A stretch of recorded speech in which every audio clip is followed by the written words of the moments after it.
Muzayyin Arif lahir di Macopa, Maros, 24 April 1982. Di tengah sejuk kawasan Darul Istiqomah, pesantren yang didirikan kakeknya, Kiai Haji Ahmad Marzuki Hasan. Muzayyin adalah nama yang berisi doa. Doa yang menemaninya tumbuh di antara rindang pohon mangga dan lantunan Quran yang sambung menyambung di kawasan pesantren. Muzayyin adalah buah hati dari pasangan Kiai Haji Arif Marzuki, pimpinan Darul Istiqomah, dan Haja Andi Murni Badiu, sosok perempuan berwajah teduh yang begitu tenang dan penyayang. Muzayyin menyelesaikan pendidikan tingkat menengah atasnya di Macopa. Kemudian memulai pengalaman rantaunya pada usia 18 di kota bernama Jakarta. Menuntaskan S1 dan S2 di Fakultas Pendidikan Agama Islam UIJ atau Universitas Islam Jakarta. Di sela kesibukan kuliah, Muzayyin berjualan alat-alat peraga pendidikan. Muzayyin mendirikan perusahaan pertamanya menggunakan modal sisa beasiswa dan menjual ponsel Sony Ericsson-nya. Muzayyin kemudian menjadi pengusaha di berbagai bidang, produsen mainan hingga alat peraga pendidikan, travel haji dan umroh, perumahan, konstruksi, furnitur, dan lainnya. Muzayyin juga menjadi direktur sejumlah lembaga pendidikan, termasuk di Darul Istiqomah Pusat Maros pada 2015 hingga 2016. Pada 2019, dia merintis jalan menuju legislatif, mengusung semangat The Power of Maros. Dia mampu meraih 20.706 suara dan terpilih. Senin 21 Oktober 2019, Muzayyin bahkan dilantik sebagai Wakil Ketua DPRD Sulsel. Dia orang Maros pertama yang bisa tiba di pencapaian itu. Memiliki kursi di gedung legislatif, Muzayyin jauh lebih menyukai turun ke lapangan, bertemu masyarakat, di bawah tenda-tenda, menikmati teh sembari mendengar apapun yang warga sampaikan. Sebagai seorang santri, salah satu hal pertama yang diperjuangkannya adalah kesejahteraan para guru mengaji di Sulsel. Per 2020 terhitung sudah 4 tahun tak menerima insentif dari Pemprov. Penantian itu berujung indah. Total sudah 7.500 guru mengaji yang mendapat insentif. Ikhtiar yang mendapat apresiasi BKPR MI, baik kepengurusan di Sulsel maupun nasional. Muzayyin dinobatkan sebagai tokoh peduli guru mengaji Sulsel 2020 dan tokoh peduli pendidikan Al-Quran tingkat nasional. Muzayyin menyebut perjuangan untuk guru mengaji adalah sebuah kebanggaan. Muzayyin juga menaruh perhatian besar terhadap nelayan muara sungai di Panaikang, Bontoa yang dangkal dan membuat nelayan kesulitan berlabuh, pun mendapat program pengerukan dari pemerintah provinsi. Hasilnya, kapal besar semisal 30 GT Groston sudah bisa sandar masuk hingga sungai yang membelah perkampungan. Dermaga rakyat Panaikan di Desa Pajukukang juga diperbaiki. Lantai dan atap dermaga tak lagi bolong-bolong. Presiden Jokowi datang ke dermaga itu Rabu 29 Maret 2023 dan memanfaatkannya berbincang dengan ratusan nelayan yang berkumpul di situ. Konstruksi baru dermaga sanggup menahan beban sebanyak itu. Konservasi wilayah pesisir pun diperhatikannya. Sejak dilantik, Muzayyin selalu menggaungkan perlunya menambah luasan hutan mangrove di Maros, garis pantai Maros dari Marusu hingga Bontoa, dan bahkan menyeberang ke Pangkep. Ditanami hampir 300.000 bibit mangrove hingga November 2023. Berbagai jenis ikan, udang, hingga kepiting pun bisa hidup kembali di antara pepohonan mangrove. Masyarakat juga mendapat penghasilan tambahan dengan ikut membibit dan menanam mangrove. Penanaman mangrove yang gencar dilakukan di Maros diikuti dengan pembangunan jembatan berorientasi pariwisata. Trekking mangrove dibuat untuk mengangkat perekonomian masyarakat. Pembangunan trekking mangrove dilengkapi dengan gazebo. Gazebo direncanakan menjadi spot wisata kuliner di pesisir. Jembatan juga bisa menjadi tambatan perahu nelayan. Harapan nelayan di Maros yang mengidamkan bantuan kapal untuk menaikkan produktivitas juga direspon cepat oleh Muzayyin. Diawali dengan menjembatani bantuan mesin kapal berukuran 24 PK, mesin yang disambut sorak-sorai, sebab selama ini nelayan hanya kerap mendapat bantuan mesin 5 PK. Mesin diesel dibagikan untuk nelayan-nelayan dari Kecamatan Bontoa hingga Maros Baru. Muzayyin juga memperjuangkan kapal berukuran besar untuk digunakan bersama kelompok nelayan. Kapal berspesifikasi 10 GT atau gross tonnage. Selain itu, Muzayyin memfasilitasi bantuan 3 unit kapal untuk kelompok masyarakat pengawas atau Pokmaswas. Masing-masing di Kuricadi, Desa Nisombalia, Kecamatan Marusu, serta Bonto Bahari dan Ampekale di Kecamatan Bontoa. Muzayyin juga mampu memperjuangkan alat tangkap kepiting atau rakang dan ikan untuk nelayan Maros hingga Pangkep. Untuk 2023, ada 12.000 rakang yang dibagikan kepada nelayan di berbagai lokasi. Tahun sebelumnya juga ada 12.000 rakang. Sebanyak 480 nelayan di Maros dan Pangkep telah memanfaatkannya. Setiap nelayan rata-rata mendapat 50 hingga 70 rakang.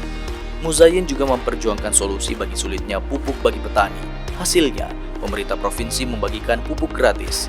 Bantuan yang diberikan adalah pupuk organik, aman untuk petani dan lahan pertanian. Secara keseluruhan, ada 39.591 botol pupuk dalam pokok biourin yang dibagikan di Maros. Ada 6.598 hektar sawah di Maros yang mendapatkan manfaat. Untuk pengairan, Muzayyin menjembatani pembangunan sumur bor di Maros. Pemerintah provinsi menyetujui pembangunan sumur bor di 3 kecamatan, Simbang, Marusu, dan Bantimurung. Sumur bor memungkinkan petani bisa menggarap sawah untuk 3 kali tanam. Untuk konstituennya di Desa Baruga, Desa Tukamasea, dan sekitarnya, Muzayyin mempersembahkan normalisasi bendungan Camba Jawa. Alat-alat berat mengeruk sedimen-sedimennya dengan area sepanjang 400 meter. Sebelum Muzayyin datang, warga menanti 20 tahun untuk pengerukan ini. Normalisasi tersebut membuat daya tampung bendungan bertambah signifikan dari rata-rata 3.000 kubik menjadi 4.000 kubik. Bendungan itu mengairi 1.060 hektar persawahan. Pada waktu hampir bersamaan, talut juga dibangun di Desa Baruga. Talut, penahan luapan air sungai itu, membuat rumah warga tak lagi kebanjiran. Muzayyin pun getol memperjuangkan pembangunan irigasi tersier di Kabupaten Maros. Sebuah jalur irigasi pun telah membentang di Desa Baruga, Kecamatan Bantimurung. Pembangunan irigasi tersebut hasil curhatan warga saat Muzayyin reses. Irigasi serupa juga dihadirkan Muzayyin di Dusun Pamentengan, Kecamatan Maros Baru.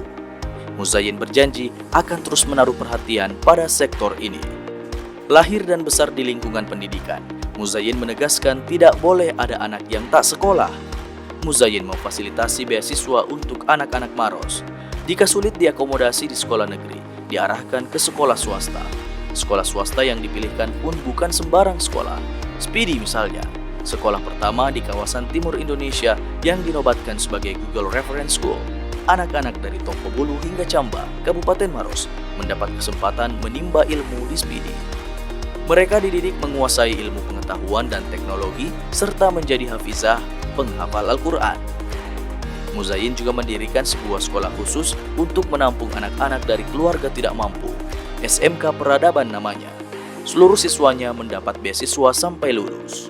Muzayyin juga memberi banyak beasiswa bagi anak-anak Maros di karantina tahfiz nasional, program penghafal Al-Quran 30 juz dalam waktu 1 bulan. Di sisi lain, Muzayyin sadar tidak semua sekolah di daerah terpantau radar pemerintah. Itulah yang membuatnya mengadvokasi sekolah-sekolah di Maros mendapat bantuan provinsi. Bantuan miliar rupiah kucur untuk beberapa sekolah, mulai sekolah di kota hingga wilayah pantai juga pegunungan. Pondok pesantren DDI Cambalagi di Maros dibantu membangun asrama putri. Untuk para peternak, Muzayyin coba menghadirkan berbagai bantuan. Ratusan peternak pun bisa mengurangi biaya operasional mereka. Di antara bantuan yang turun adalah suplemen berupa mineral ternak. Jumlahnya 525 kg. Total 4.200 ekor sapi yang tersentuh. Hewan-hewan ternak itu pun meningkat daya tahan tubuhnya, bertambah nafsu makannya, dan berlipat ganda bobotnya. Para peternak naik kesejahteraannya. Muzayyin juga memberi jalan keluar bagi problem puluhan tahun yang dialami warga Kasikebo. Drainase tak pernah dikeruk. Akhirnya, rehabilitasi drainase dikerjakan pada 2021. Ada pengurukan dan pembangunan dinding drainase, meski pengerjaan terbilang sulit karena di kanan kirinya sudah berdiri rumah-rumah warga. Namun akhirnya berhasil. Rehabilitasi tersebut membuat kedalaman drainase kembali ke ukuran normalnya. Pemukiman padat penduduk lebih terselamatkan dari genangan. Masih di Kasikebo, dalam sebuah reksesnya di Balak Lompoa, Maros, Muzayyin mendapat informasi ada sebuah perkuburan yang sedang terancam abrasi. Informasi itu datang dari pemegang amanah Raja ke-24 Kerajaan Marusu, Andi Abdul Waris Tajuddin Karaing Sioja. Lokasi perkuburan itu memang berada di tepi Sungai Maros. Hanya berselang sepekan, tim dari dinas terkait turun ke lokasi. Penahan air berupa beronjong pun dibuat. Lahan perkuburan kini lebih aman dari luapan air sungai.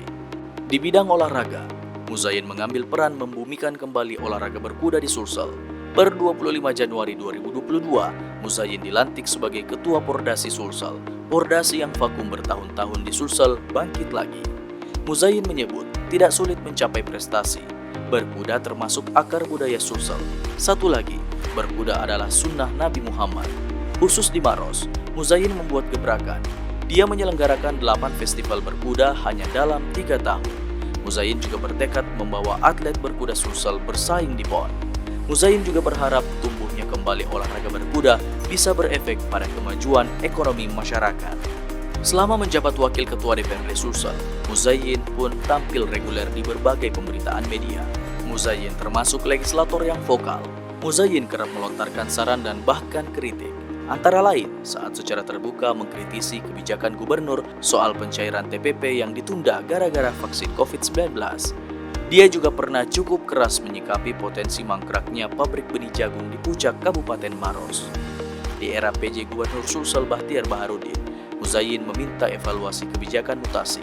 Selain itu, Muzayyin kerap mengomentari isu-isu nasional yang juga berdampak ke daerah, misalnya terkait polemik logo baru produk halal Indonesia, penundaan pemilu, Omnibus Law, dan lainnya. Muzayyin juga tak segan menerima pengunjuk rasa dan menyatakan dukungan kepada masyarakat. Muzayyin berkali-kali membawa langsung warga mengadu ke DPRD Sulsel ke Jakarta. Muzayyin bersyukur karena sikap kritisnya selama ini selalu mendapat dukungan dari PKS, partai tempatnya bernaung. PKS malah mendorongnya untuk istiqomah dalam menyuarakan suara rakyat, bahkan ketika situasi politik tampak sedang tidak berpihak sekalipun. Dan bagi Muzayyin, memang seperti itulah seharusnya seorang legislator menempatkan diri. Wakil rakyat harus senantiasa berpihak kepada rakyat, mendengar keluh kesah dan memperjuangkan kehidupan yang lebih baik untuk mereka. Saudara-saudara sekalian, saya Muzayyin Arif, Wakil Ketua DPRD Sulawesi Selatan dari Partai Keadilan Sejahtera. Saya ingin menyampaikan apresiasi atas aksi yang teman-teman lakukan pada hari ini. Ini sungguh-sungguh kami maknai sebagai bentuk kepedulian kita terhadap nasib bangsa kita pada hari ini. Dan saya meyakini ini adalah suara mayoritas masyarakat Sulawesi Selatan. Saya ingin sampaikan salam dari konstituen-konstituen kami yang ada di desa-desa. Mereka menaruh harapan terhadap perjuangan teman-teman sekalian pada hari ini. Saya sebagai unsur pimpinan DPRD Sulawesi Selatan dari Partai Keadilan Sejahtera memberi komitmen kepada teman-teman semua bahwa apa yang teman-teman suarakan pada hari ini akan kami sampai teruskan kepada pemerintah pusat yang ada di Jakarta. Kami juga akan membangun koordinasi langsung dengan fraksi kami di DPR RI yang sejak awal sejalan dengan perjuangan teman-teman semua yang ada di Sulawesi Selatan ini. Kami sungguh-sungguh menyatakan menolak dan tidak berkompromi dengan semua itikat untuk melanjutkan kekuasaan yang melanggar konstitusi. Kita juga menolak seluruh kebijakan pemerintah yang tidak pro terhadap rakyat. Kita menolak kenaikan BBM. Kita menolak kelangkaan minyak goreng dan seluruh bentuk kegagalan pemerintah di dalam mengendalikan nasib rakyat Indonesia ini.